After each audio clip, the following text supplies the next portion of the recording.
मूलतः मराठी भाषी अभिनेत्री सुरुचि अडारकर जब हिंदी भाषा में बात करती हैं तो यह अनुमान लगाया नहीं जा सकता कि वह हिंदी भाषी नहीं है। बचपन से नृत्य व संगीत में रुचि रखने के साथ इन दोनों कलाओं को सीखने वाली सुरुचि अडारकर ने अपने पिता की इच्छा का सम्मान करते हुए अंग्रेजी साहित्य में एमए की पढ़ाई पूरी की। फिर उन्होंने प्रभाकर पंछीकर के संगीत नाटक से अपने करियर की शुरुआत की। 2006 में उन्हें हिंदी टीवी सीरियल पहचान में लीड किरदार निभाने का अवसर मिला। तब से वह अब तक लगातार अभिनय करती चली आ रही हैं। पहली बार उन्हें छटपल 99 निर्देशित मराठी भाषा की फिल्म घाट में आदिवासी लड़की कुसरी का किरदार निभाने का अवसर मिला है, जो उनके लिए सबसे बड़ी चुनौती रही। फिल्म घाट बर्लिन इंटरनेशनल फिल्म फेस्टिवल में धूम मचाने के बाद अब 27 सितंबर को भारत के सिनेमाघरों में पहुंच रही है, तो वहीं निर्माता अपनी तरफ से इस फिल्म को ऑस्कर में भारतीय पटनेट फिल्म के रूप में भेजने के लिए प्रयासरत हैं। सुरुचि अडारकर जी, फिल्मी संगम चैनल पर आपका स्वागत है। Thank you. सुरुचि जी, मुझे बताएं कि क्या आपकी परवरिश फिल्मी माहौल में हुई है? बिल्कुल भी नहीं।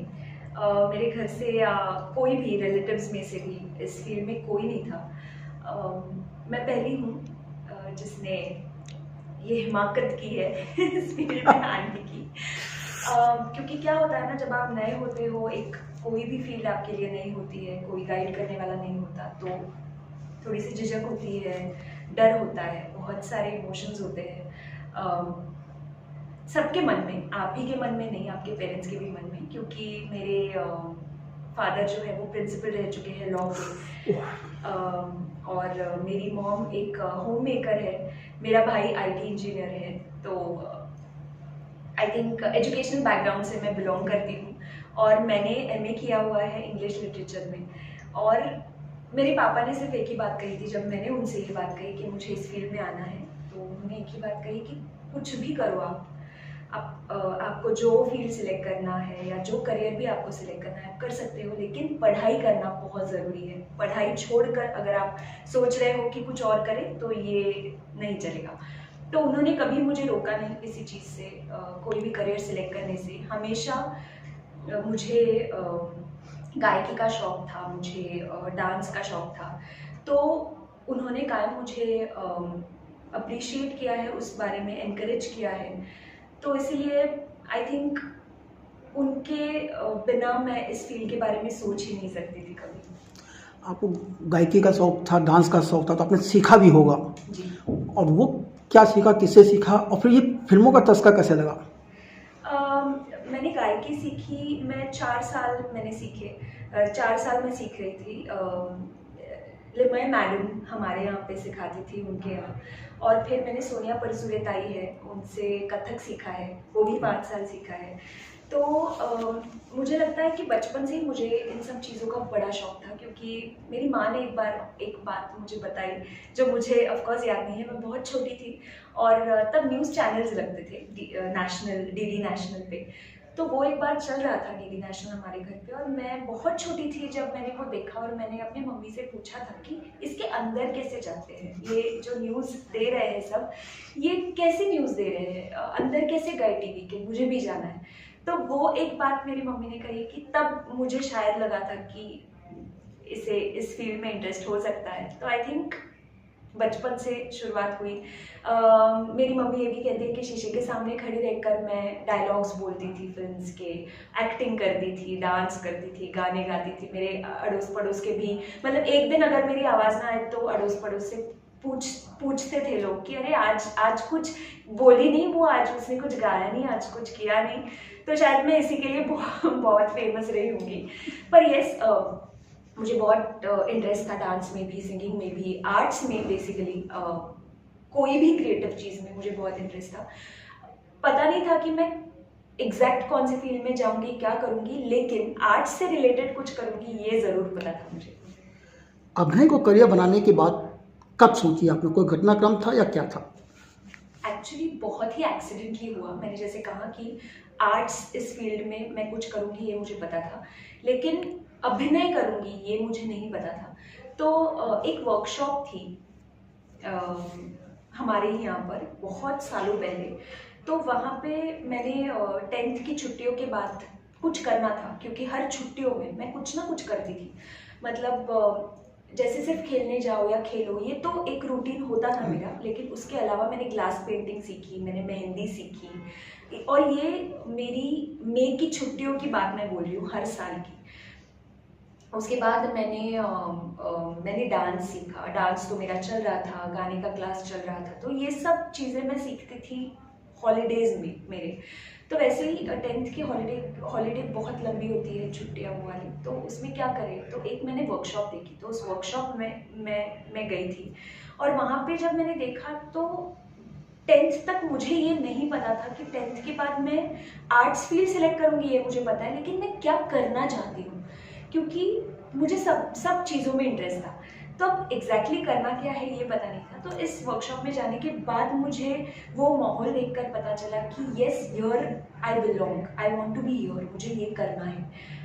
तो वो वर्कशॉप होने के बाद मैंने अपने मम्मी पापा से बात की थी, तभी मेरे पापा ने बोला कि करो चाहे कुछ भी, कोई प्रॉब्लम नहीं। आर्ट्स, इस फील्ड को रिस्पेक्ट ही दिया जाता है हर जगह, लेकिन पढ़ाई छोड़कर नहीं, पढ़ाई करो और ये भी करो। सो उसके बाद मेरी जर्नी शुरू हुई, पर जैसे मैंने कहा कि मेरा कोई नहीं था इस फील्ड से, सो मुझे पता नहीं था कि कैसे अप्रोच होना है, क्या करना है। तो उन दिनों मुझे याद है कि मुझे एक कमर्शियल प्ले मिला था पंशीकर का, जो सबको ही पता है, बहुत दिग्गज है, प्रभाकर पंशीकर जी। तो उनका प्रोड्यूस किया हुआ एक प्ले, संगीत नाटक, वो मेरा पहला कमर्शियल प्ले था, और वहाँ से मेरी जर्नी शुरू हुई, और फिर बस there was no looking back. नाटकों में कुल कितने नाटक आपने किए होंगे अब तक, और कितने शो हो गए होंगे? एक्चुअली क्या हुआ कि मुझे नाटक में इंटरेस्ट था, लेकिन मैंने ज़्यादा नहीं किया, क्योंकि मेरा ये पहला नाटक था जिसके 400 शोज़ मैंने किए। उसके बाद फिर मुझे हिंदी सीरियल मिली, और फिर मेरी सीरियल की एक अलग जर्नी शुरू हुई। तो आई थिंक वहाँ से फिर मैं सीरियल्स कर रही थी, मैं फिल्म्स कर रही थी, इसीलिए नाटक के बारे में मैं सोच नहीं पाई, क्योंकि एक बार अगर आप डेली सोप हाथ में ले लो तो आप कुछ और नहीं कर सकते बीइंग अ लीड। तो इसीलिए अनफॉर्चुनेटली मैंने ज़्यादा नहीं ये किए, लेकिन मेरा पहला जो कमर्शियल नाटक है उसके ही शोज़ मैंने 400 किए, तो मैं बहुत खुश थी। और भगवान की कृपा से मुझे ऐसे लगता है, बाय ऑल गॉड्स ग्रेस, मुझे चीज़ें मिलती गई। जैसे ये फिल्म अभी जो मैं प्रमोट कर रही हूँ, वो फिल्म मुझे मिली बाय गॉड्स ग्रेस। अच्छे काम मिलते गए, अच्छे काम आते गए, पता नहीं मेरे पेरेंट्स के पुण्य होंगे, सबके पुण्य होंगे, मेरे पीछे सबके आशीर्वाद होंगे, जिसकी वजह से ये सब चीज़ें होती गई। पर यस, सब चीज़ें मिलती गई और होता गया बस। पहला सीरियल कैसे मिला था? पहला सीरियल मुझे ऑडिशन के लिए बुलाया गया, और मैं ऑडिशन के लिए गई, और ऑडिशन देने के बाद मुझे कुछ 2 हफ्ते में उनका फ़ोन आया। उन्होंने कहा कि आप सिलेक्ट हो गई हो एज अ लीड, और अभी शूटिंग शुरू होने वाला है। सो मुझे कैमरा का कोई एक्सपीरियंस नहीं था, मुझे पता नहीं था कैसे होने वाला है, क्या होने वाला है, लेकिन उसमें भी बहुत एक्सपीरियंस्ड एक्टर्स, बहुत सीनियर एक्टर्स थे, उन्होंने संभाला। मुझे कोई बैड एक्सपीरियंस नहीं आया आज तक के मेरे जर्नी में, एक भी मुझे बैड एक्सपीरियंस नहीं आया। नाम तो बताइए। पहचान नाम की सीरियल थी। अच्छा। जिस सीरियल में सुचित्रा बांदेकर नाम की एक एक्सपीरियंस्ड एक्टर थी, मराठी एक्टर है, हिंदी भी करती है, लोगों को पता ही होगा। तो वो मेरी माँ बनी थी, और उस सीरियल के बाकी भी जो किरदार निभा रहे थे वो सब एक्सपीरियंस्ड एक्टर्स थे। तो मुझे बड़ा मज़ा आया। प्रोड्यूसर मुझे बहुत अच्छा मिला, गौतम चतुर्वेदी, जो एक एक्टर भी रह चुका है, कहानी घर घर की में वो थे। तो लिटरली मुझे बेटी की तरह संभाला उन्होंने सेट पे। तो मेरा एक्सपीरियंस पहला ही इतना बढ़िया था कि मुझे बिल्कुल डर नहीं लगा आगे बढ़ने से या आगे जाने से। ये सोच बिल्कुल नहीं आई कि इंडस्ट्री अपनी नहीं है, अपना कोई इस इंडस्ट्री में नहीं है तो कैसे होगा, क्या होगा, कुछ होगा नहीं होगा। तो आई थिंक मैं हमेशा बोलती हूँ I am God's favourite child. आज तक मैं बोलती आई हूँ, आप अगर मेरे इंस्टाग्राम के बायो में भी देखो या कहीं पे भी व्हाट्सएप पे भी देखो, सब जगह मैंने वही लिखा हुआ है कि भगवान ने शायद मुझे चुना हुआ है या मेरे ऊपर उसका हाथ है, जिसकी वजह से मेरी जर्नी हो रही है आज तक अच्छी। जहाँ तक मेरी जानकारी है, आपका करियर 2006 में शुरू हुआ था। पहचान सीरियल जो है 2006 में आया था। 18 साल हो रहे हैं, ये 18 साल के अपने करियर को आज जब आप बैठती हैं किस तरह से देखती हैं और क्या क्या पड़ाव रहे हैं, टर्निंग पॉइंट्स क्या क्या रहे हैं? बहुत सारे टर्निंग पॉइंट्स रहे हैं। मुझे ऐसे लगता है कि हर काम एक टर्निंग पॉइंट ही होता है किसी भी एक्टर के लिए, क्योंकि कोई भी एक्टर बस काम करना चाहता है लाइफ लॉन्ग। कोई भी एक्टर आज काम नहीं है, इस फेज़ में रहना नहीं चाहता, लेकिन ये फेजेस आते जाते रहते हैं हर एक्टर के करियर में।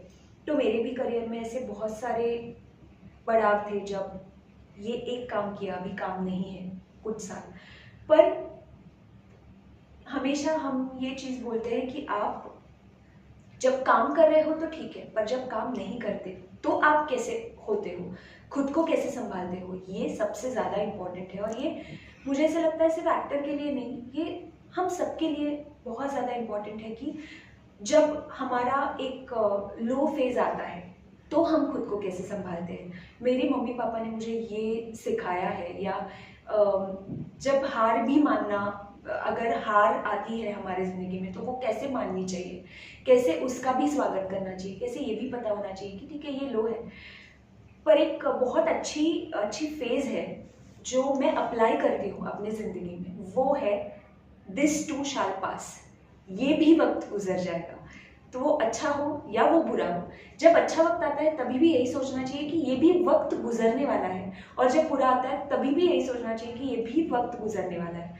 तो क्या होता है ना कि चीज़ें आसान कभी किसी इंसान के लिए नहीं होती, लेकिन ये जब सोच के आप चलो तो आप मेहनत भी करते हो, आप आगे भी बढ़ते हो, लो भी होते हो तो भी चलता है, लेकिन आप आगे बढ़ते हो, आप रुक नहीं जाते।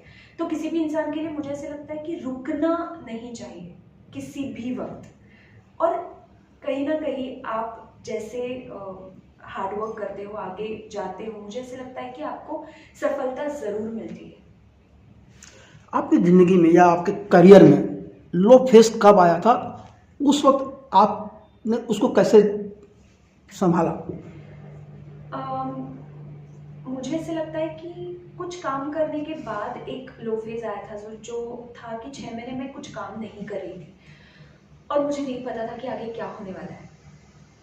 बहुत टफ था मेरे लिए ये फेज, और पता नहीं चल रहा था कि क्या करें, क्योंकि काम कर चुके हैं, लोगों को पता है, सब पता है, अभी फिलहाल कुछ काम नहीं है। पर ठीक है, मैंने जैसे अभी कहा कि दिस टू शैल पास, ये मैं एक तो ये फेज़ मैं बहुत ज़्यादा जिसमें मानती हूँ, और एक फेज़ है कि जो भी होगा अच्छा ही होगा, होने वाला है भी नहीं, जो भी हो रहा है या होने मतलब जो हो रहा है वो अच्छा ही हो रहा है।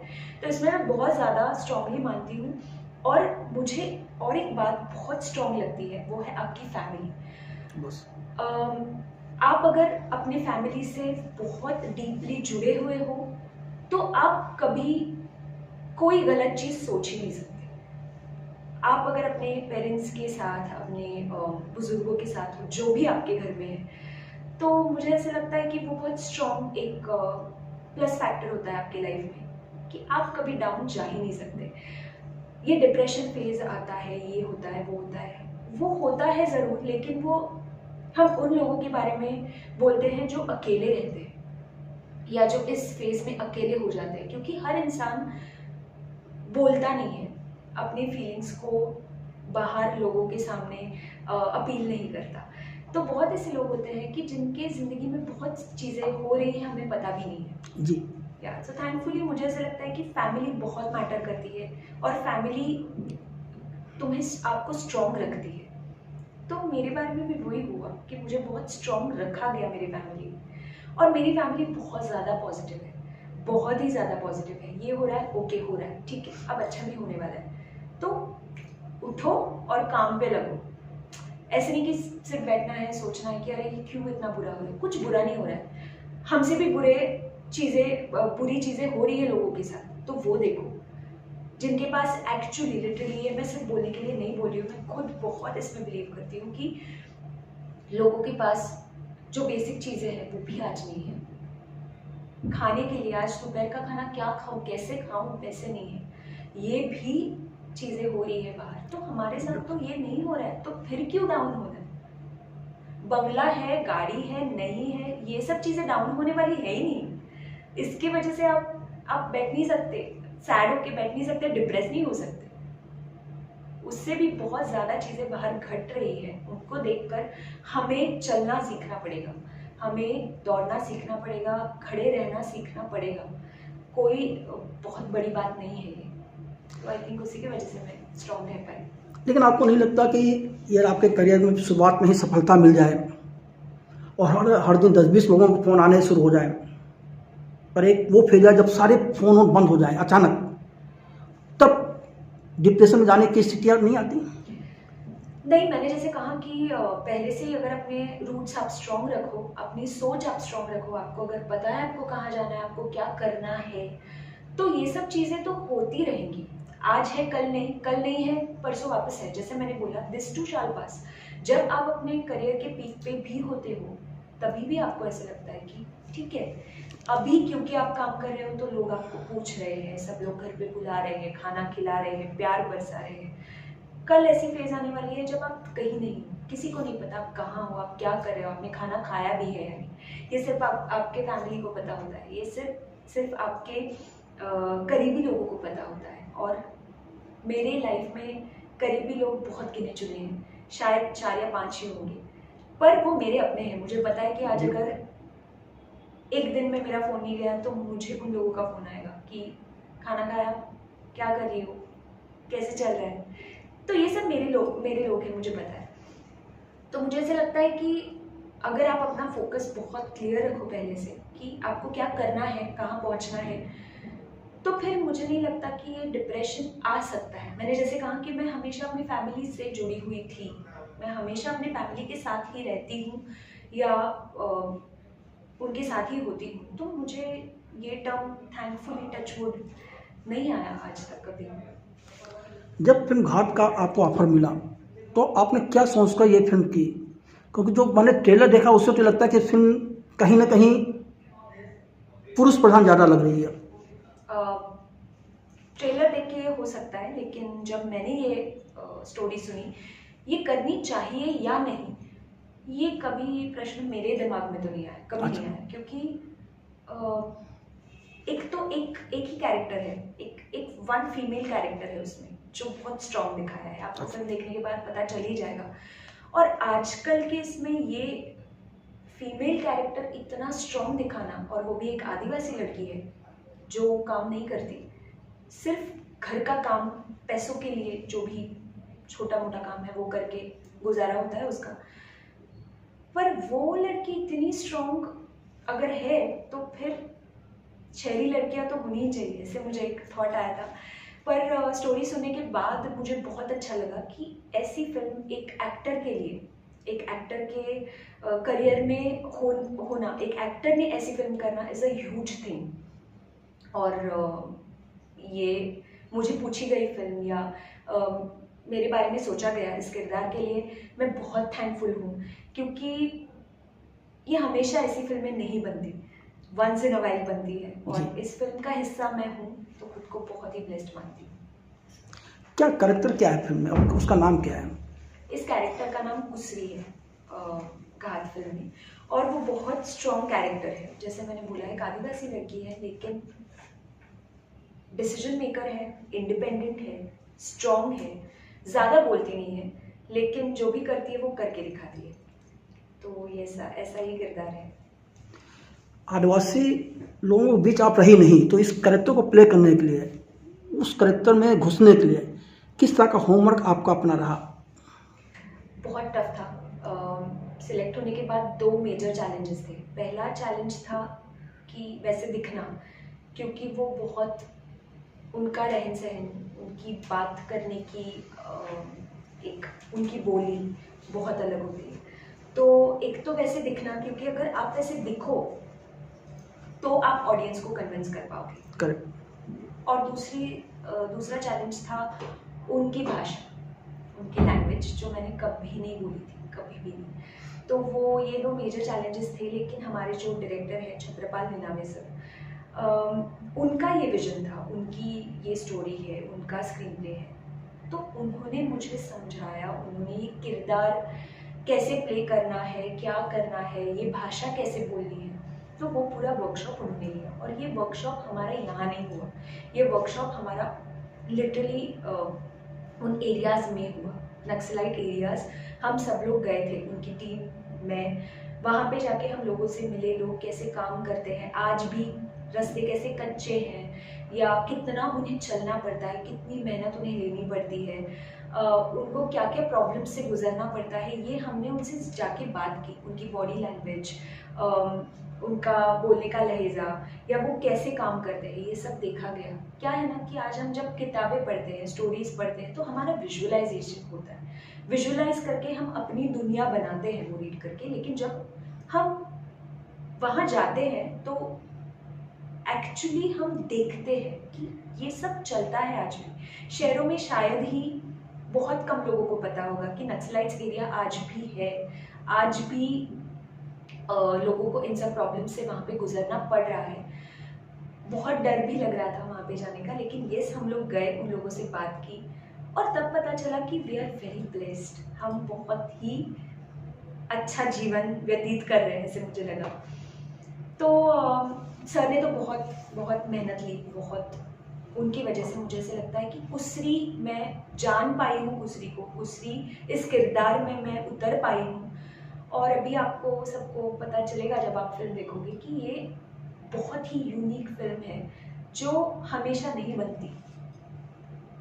जब आप वहाँ वर्कशॉप के लिए गई और उन आदिवासी महिलाओं से बातचीत की, बहुत कुछ आपकी समझ में आया, उसके बाद पहला विचार आपके मन में क्या आया था? पहला तो यही विचार आया, मैंने जो बोला कि आई एम वेरी ब्लेस्ड कि आज भी ऐसी चीज़ें होती है, आज भी इन सब चीज़ों का सामना करना पड़ता है लोगों को। और दूसरी बात, आप कुछ नहीं कर सकते, यू फील हेल्पलेस, आप कुछ भी नहीं कर सकते। ये तो हमारे किरदार के लिए या वर्कशॉप के लिए हम गए थे, लेकिन I felt bad for these people. लेकिन फिर भी इतना सब कुछ होके सर्वाइवल तो चल रहा है जी।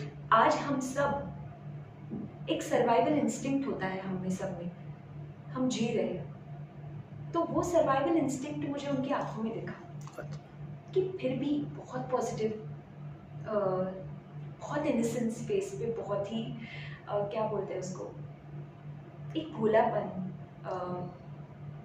चीज़ें हो रही है, हंस के कर रहे हैं। तो आई थिंक ये बहुत बड़ी बात है कि इतनी सारी कठिनाइयाँ हैं, पता नहीं कल क्या होने वाला है, फिर भी आप हंस के सबका सामना कर रहे हो, ये बहुत बड़ी क्वालिटी मुझे दिखी। फिल्म के ट्रेलर से 3-4 बातें सामने आती हैं कि इसमें कहीं ना कहीं बदले की कहानी भी है, आदिवासियों की भी बात की गई है, नक्सलवाद का भी मामला है, और कहीं ना कहीं घात या विश्वासघात उसकी भी बात है। आपके अनुसार ये फिल्म क्या है? मुझे ऐसे लगता है घात, विश्वासघात, क्या होने वाला है क्या नहीं, ये नहीं पता, आगे क्या होगा, किस मोड़ पे कहानी बदलेगी, ये नहीं पता। तो बहुत अनसर्टेनिटी है, आप प्रेडिक्ट नहीं कर सकते। मतलब कुछ फिल्में बहुत सिंपल, सरल ऐसी होती है जो देखकर आपको पता चल जाता है ओके ये ऐसे होगा शायद, फिर भी आपको वो देखना अच्छा लगता है इसीलिए आप देखते हो। पर ये फिल्म है वो बहुत पेसी है, किस मोड़ पे क्या घटेगा, क्या होगा, कौन सामने आएगा, कौन किसका क्या होगा, कुछ नहीं पता, किसका घात होगा ये नहीं पता। सो आई थिंक वो ज़्यादा इंटरेस्टिंग है और आप सबको ये देखनी चाहिए क्योंकि ये बहुत पेसी फिल्म है। आपको देखते वक्त ऐसे नहीं लगेगा कि अरे बहुत लंबा सीन चल रहा है या थोड़ा क्रिस्प होना चाहिए था, ऐसे नहीं लगेगा क्योंकि वो आप पलक झपकते सीन चेंज हो जाता है। तो आपको बहुत अटेंटिवली देखना भी पड़ेगा, पेसी भी है इसलिए आपको बहुत मज़ा आएगा। घाट को बर्लिन फिल्म फेस्टिवल में दिखाया गया, काफ़ी सराहना मिली वहाँ। आपके अनुसार या आपकी समझ के अनुसार वहाँ के लोगों की फिल्म क्यों पसंद आई? मुझे ऐसे लगता है ये फिल्म बहुत यूनिक है, वंस इन अ वाइल ऐसी फिल्में बनती है और बहुत सच्चाई है इस फिल्म में। आप अगर देखोगे तो आपको पता चलेगा कि ये फिल्म जैसे फिल्माई नहीं गई है, एक्टिंग किसी ने नहीं की है। बहुत ही इंटेंस फिल्म है, जैसे कैमरास लगे हैं और लोग अपना गुजारा कर रहे हैं, वहाँ पे कैमरास लगे, इतनी सरलता से ये फिल्म दिखाई गई है कैमरा पे, तो मुझे ऐसे लगता है कि वो जो सिंप्लिसिटी है वो लोगों को बहुत पसंद आई। ये कहानी ये लोगों को पसंद आई जो अब तक दिखाई नहीं गई है। तो सबसे बेस्ट यूएसपी इसकी है कि इसकी सिंप्लिसिटी। आपकी मातृभाषा मराठी है, जी, लेकिन आप बहुत अच्छी हिंदी बोलती हैं और उसमें उर्दू के शब्द भी हैं। ये कहाँ से सीखा आपने? एक्चुअली मेरी मम्मी महाराष्ट्रियन ही है, लेकिन वो एमपी से है, मध्य प्रदेश से। अच्छा। तो हाँ, उनकी हिंदी बहुत ही अच्छी है, तो बचपन से घर पे मराठी ही बोली जाती है, लेकिन कभी भी हिंदी जब भी मैंने बोलना शुरू किया, शायद मुझे बहुत करेक्ट किया है उन्होंने, नहीं ये नहीं ये तो मुझे बहुत लोगों ने ये भी बोला कि मेरे हिंदी में वो मराठी ये नहीं आती, क्योंकि मैंने पहले भी जब मराठी हिंदी सीरियल की थी तभी भी उन्होंने कहा कि ऐसे नहीं लगता कि आप महाराष्ट्रियन हो आपके हिंदी से। ग्रामेटिकल मिस्टेक्स है मेरी हिंदी में, लेकिन साउंड मराठी नहीं आती उसमें। हाँ, बिल्कुल नहीं है। Thank you. तो आई थिंक ये क्रेडिट मेरी मम्मी का सबसे ज़्यादा है, और उसके बाद फिर फ्रेंड्स और सब हम सब हिंदी में ही बात करते थे, तो तब से भी सीखा गया है वहाँ से। इस वक्त और क्या कर रही हैं आप? अभी सिर्फ प्रमोशन कर रही हूँ। मैं एक मराठी सीरियल कर रही थी, लेकिन मेरा कैरेक्टर उसमें ख़त्म हो गया, केमियो कर रही थी मैं उसमें। सो अभी पूरा जो मेरा ध्यान है वो इस फिल्म के प्रमोशन पे ही है। ये फिल्म बस अच्छी चले, सब अच्छा हो इस फिल्म के बारे में, सो इतना ही चल रहा है। 18 साल के करियर में काफ़ी अनुभव हो गए, काफ़ी कुछ काम कर लिया आपने। अब ऐसा कोई कैरेक्टर है जो आप करना चाह रही हैं, या ऐसी कोई कहानी आपने पढ़ी हो जो आप चाहते हैं उस पर कुछ फिल्म या सीरियल बने तो किया जाए? मुझे ऐसे लगता है कि आज तक के करियर में मैंने कभी कुछ प्लान नहीं किया, और वो ही शायद it's the best thing I feel about my career, कि मैंने कभी सोचा नहीं बैठ के कि अभी मुझे करियर में इस मुकाम पे ये बात करनी है या इस मुकाम पे कुछ ऐसा प्रोजेक्ट करना है। मैंने कभी नहीं सोचा। मुझे ऐसे लगता है कि मेरे लिए प्लान्स है already. I believe in God, I believe so much कि मुझे ऐसे लगता है कि आगे क्या करना है इस सोच में मैं कभी नहीं हूँ। मुझे सिर्फ अच्छा काम करना है, लोगों तक अच्छा काम पहुँचाना है, जैसे ये फिल्म है। इस फिल्म के बारे में मैंने कभी नहीं सोचा, इस किरदार के बारे में मैंने कभी नहीं सोचा, लेकिन ये किरदार मेरे करियर में आया या मैंने ये किया। मुझे आज बहुत अच्छा लगता है कि इससे पहले मैंने जो फिल्म की थी उसमें मेरा किरदार अलग था, इस फिल्म में मेरा किरदार कंप्लीटली अलग है। तो ये सब शायद मैं खुद प्लान करती तो कभी नहीं होता, और कुछ चीज़ें प्लान्ड नहीं होती। तो मेरे बारे में भी यही है कि मैंने कुछ प्लान नहीं किया है, जैसा जो आएगा, जो चीज़ आएगी वो मैं सिलेक्ट करूँगी। और मैंने कभी किसी चीज़ को ना भी नहीं बोला, ये भी मुझे पता है कि अभी कुछ प्रोजेक्ट आया तो मैं सोच रही हूँ मैं ये करूँ या ना करूँ, हाँ बोलूँ या ना बोलूँ। मुझे ऐसे लगता है कि ये मुझे मेरे लिए आई है तो ये मेरे लिए है, कुछ सोच के ही भगवान ने भेजी होगी ये चीज़, तो मैं हाँ बोल देती हूँ, मैं कर देती हूँ, मैं ज़्यादा नहीं सोचती। घाट में जो आपका कैरेक्टर, उसमें कोई अलग तरह का कॉस्ट्यूम है, क्या है उसके लिए? अब वो पूरा कैरेक्टर आदिवासी लड़की का है, तो कॉस्ट्यूम से लेकर मेकअप से लेकर भाषा से लेकर सब कुछ अलग है, जो मैं बिल्कुल नहीं हूँ। मैं बिल्कुल भी नहीं हूँ। मैं मॉडर्न हूँ, मैं जिस तरह के कपड़े पहनती हूँ वो अलग है। कुसरी का कैरेक्टर बहुत ही अलग है। वो जैसे कपड़े पहनती है, जैसे बात करती है, जैसे वो है, वो बहुत ही अलग है। तो आप जब देखोगे आपको पता चलेगा। आपने भी बताया कि आप सोशल मीडिया पर, मतलब फेसबुक पर, इंस्टाग्राम पर काफ़ी कुछ लिखती रहती हैं। आपको लगता है इससे एक कलाकार को फ़ायदा होता है या नुकसान होता है? अगर आप जैसे उसे यूज़ करो उस पे है। अगर आप अच्छे तरह से यूज़ करो तो फ़ायदा है, अगर आप अच्छी तरह से ना यूज़ करो तो नुकसान है। कोई भी चीज़ मुझे ऐसे लगता है, बेसिक एग्जांपल दूँ तो दाल चावल हर रोज़ खाते रहो, दिन रात खाते रहो, तो आप उब जाओगे ना कभी ना कभी। सो उसे कितना यूज़ करना चाहिए, कितना नहीं यूज़ करना चाहिए, वो आप पे है। मुझे ऐसे लगता है डिजिटल मीडिया या ये प्लेटफॉर्म बहुत ही स्ट्रॉन्ग प्लेटफॉर्म है। आज आप घर बैठे सीख सकते हो सब चीज़ें उस पर देख कर। तो आपको कितना उस पर क्या डालना है, कौन सी चीज़ें डालनी है, कौन सी नहीं डालनी है, क्या देखना है क्या नहीं देखना है, ये आप पे डिपेंड करता है। But it is a powerful tool I feel. Suruchi Ladkar ji, फिल्मी संगम चैनल से बात करने के लिए आपका बहुत बहुत धन्यवाद। Thank you so much.